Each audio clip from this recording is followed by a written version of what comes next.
Hello and welcome to the opening of ITU Telecom World in Geneva here in Switzerland 2011. I'm talking with Mr. Houlin Zhao, who is the Deputy Secretary General of the ITU. Mr. Zhao, good to see you again. You have been attending these ITU events for a long time now. You've been attending them since 1979. What differences do you see between then and now? How has the World Telecom developed? Yeah, in 1979, that was third telecom of ITU. That was my first telecom I visited. At that moment, the telecom exhibition was very small in size, and also the technologies was not that complicated. We had a lot of traditional telecom equipment there. And then every 4 years since 1971, we had our telecom, and we found that the telecom expanded very rapidly. As far as the exhibition is concerned, it's also rapidly enlarged, and the technologies bring new products and more modern equipment to our show. So that was almost the focus of the newest technologies of telecommunications and ICTs. Up to 1999, we had a very big show. But since then, we see some changes. A lot of shows in the regions, in the different countries, different continents, and we have the internet. And this show business seems to get some kind of challenges. And also, we had a lot of financial constraints. Therefore, telecom show become more and more changed or difficult to maintain the same size as 20 years ago. Today, I think that we can still see that there is a need for such kind of show. So ITU is determined to continue its ITU telecom concept. So this year is the 40th anniversary of the ITU telecom event, and we are very pleased to celebrate our 40th anniversary of ITU telecom here in Geneva again, despite very difficult financial situation in the world. Indeed, the economic circumstances are difficult and the show is obviously smaller. I've been here many times as well and seen the changes, as have you. But these days, the event is much more of a sort of high-level talking shop and discussion arena. Yes, this is the most important development we can see. In the past, it's exhibition-oriented. And we all come to see the newest technologies and products. Today, more and more, we focus our attention to the policy matters, for the strategic matters, and also for infrastructure development, like ICT's assistance to climate change, to everything. And ICT is, I think that is the only one, perhaps, forms a very important part of solutions everywhere, but not necessarily part of questions or problems. Therefore, we see more and more topics appear from the market, not only from telecom expert field, but also from all the major economic areas. They try to also link their development with ICT development. Therefore, this kind of policy debate, this kind of forum discussions are getting more and more attention. And we try also to adapt ourselves to this new development. And from our show, from this particular show, traditionally we can have easily get around 100 ministers from different parts of the world, including developed and developing countries. And this time we are also expecting a large number of ministers, together with head of states, head of government, to come, and also many CEOs of major telecom industries. And of course, we also have some other areas like financial experts and media experts. We have almost everybody here. You mentioned strategy just now. Let's talk about that for a moment. What do you think are the most pressing challenges facing the global ICT industry today, 2011, given the bad economic circumstances prevailing across the globe? I think that the challenges is very clear to me, that the new technologies will have to be supported, because we cannot stay with our modern technology, modern life with the technologies already existed. we are looking for the future, next generation new technologies. And this will give us more efficiency, they will give us more applications, they give us a lot of benefit to change our life.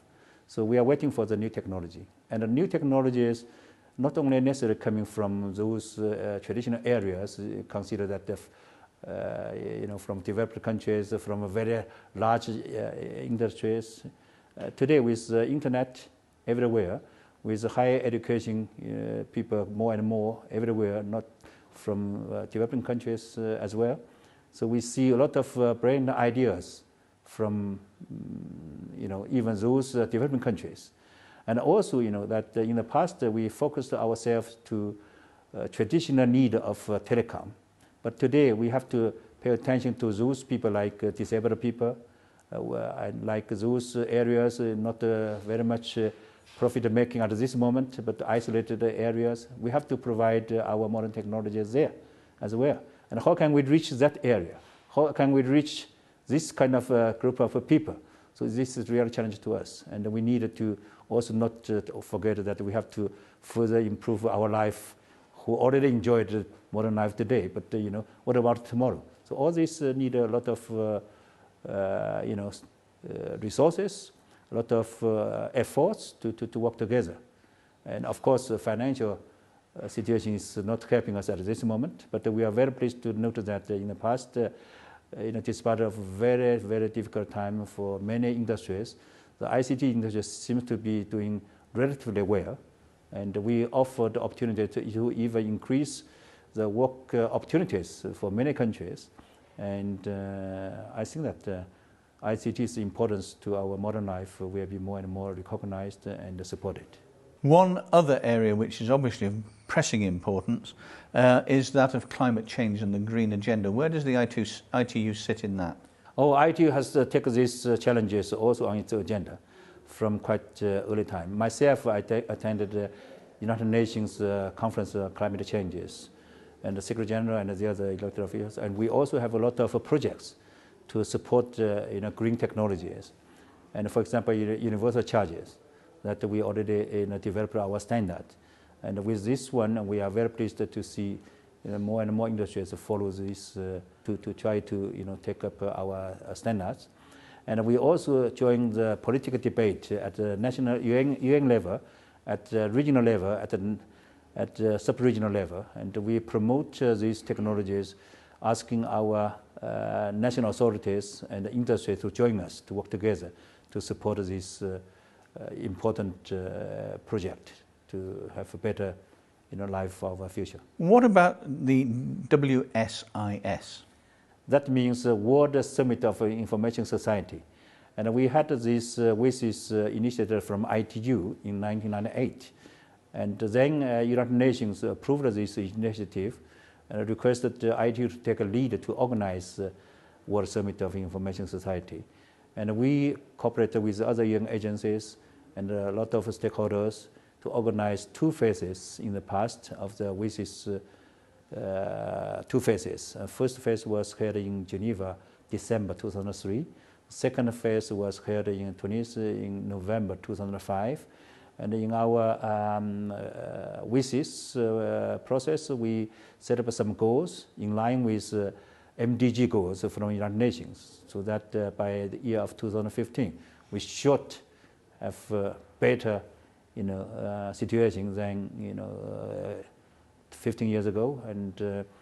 And I'm very pleased to note that despite of difficulties we had so far, the ICT development seems to be implemented relatively well compared with the other economic areas. And we are very pleased that many countries even reached the goals earlier than scheduled. However, we still try our best to see if we can push further.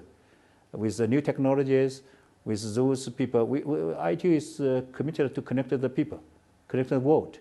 We noted that today, although we already had more than 5.4 billion mobile users, and we had about 2.5 billion internet users, we had about 1.6 billion fixed network phone users. But still, we noted that more than 20% of people are still not connected at all. They don't know how to use the modern ICT technologies. And those poor areas, they have very limited access to modern technologies of ICT. So the situation is still not that easy for us. And we will try our best to promote this ICT development through our WISIS process. And we hope we will have a chance to review the process, review the achievement, and see the future, what we should do better, and how can we contribute to the MDG goals in year 2015. And the recent ITU Council meeting, which finished just last Friday, agreed to organize another high-level event in 2014 to just carry out those tasks I just mentioned, review the process, review the situation, review the challenges, and set up next goals so that in 2014 we will be able to understand much clearer what kind of situation today we are enjoying and what kind of tasks we have to continue. Okay, thank you. A final question to you. Down on the show floor there are lots of national pavilions from various countries around the world. I notice that there is a very big Chinese presence here this year. The Chinese industry is obviously growing very quickly. What's your take on that? How important is the Chinese industry to the modern ICT sector, and where's it going? And the first time I saw them was in 1987. And I was told that the previous one already got some limited participation. But in 1987, they had come to join ITU Telecom. And those big companies today, we see the Huawei, ZTE, they joined this telecom first time in 1995. But they are doing quite well. And I agree with you that there is a very important presence of a Chinese industry at this telecom. But look at the size. I think that the size is more or less similar to what they had before. But the problem is our partners from Europe, from America, they are either in difficulties to come or they reduce their size. So compare with their presence, yes, I agree with you. The Chinese presence is quite enormous. That show another kind of development that today the market is moving from west part to the east, and we see more and more requests from Asia market, and the industry is also moving from accordingly from west to the east. Now we at this telecom show we see also presence of Japanese industries continuously, and Korea industries, that of course Chinese, and we also see some others like Malaysia, Thailand, and we have a lot of Asia pavilions here.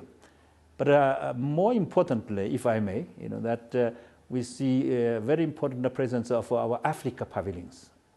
And a lot of Africa national pavilions never come to any place in the world, but they are here this time. And if you look at their pavilions, you will find that it's not only come just to try to show what they achieved, but also they give us opportunity to understand how fast they change themselves with new ideas, new products. And I'm pretty sure, the next market will be Africa market. And with our Africa industries grew up, I think that maybe we can also say that now from west to east, and then from east maybe to Africa. So in the not very long time in the future. Okay, well we look forward to an excellent show, a different kind of show this time round. Mr. Zhao, thank you. Yeah, I wish you enjoy this telecom show. Thank you. Thank you.